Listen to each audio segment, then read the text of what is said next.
What's up, friends? Today we're making your favorite mall food, corn dogs.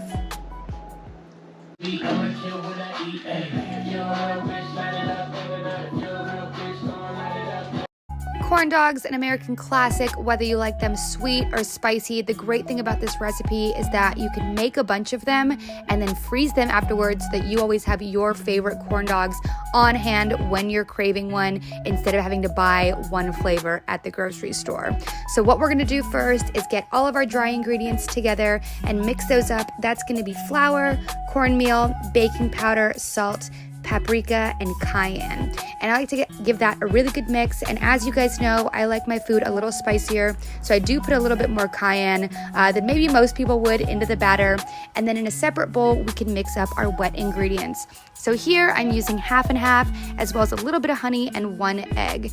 You're gonna give that a really good mix. I always like to say maybe heat up the milk a tiny bit so that the honey gets well incorporated. Being that I don't like it too sweet though, I didn't really mind that this was a little bit colder.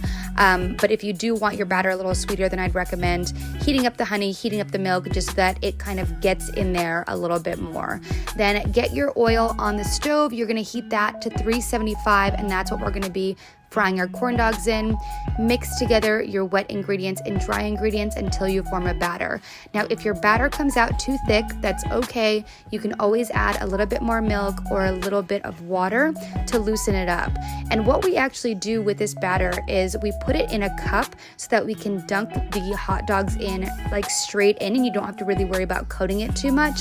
But make sure that you get a cup that is bigger than the hot dog itself.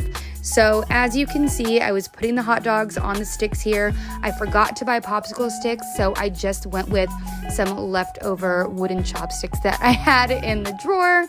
And then dry the hot dog off so that the batter can stick to it.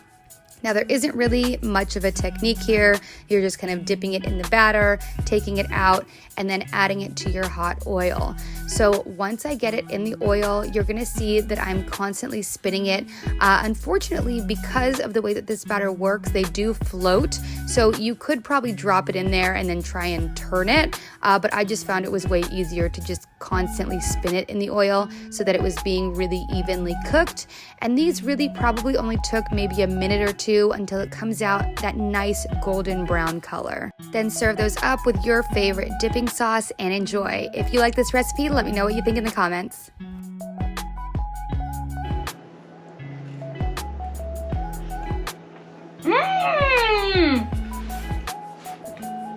That rivals the hot dog on a stick. There's a better hot dog on a stick.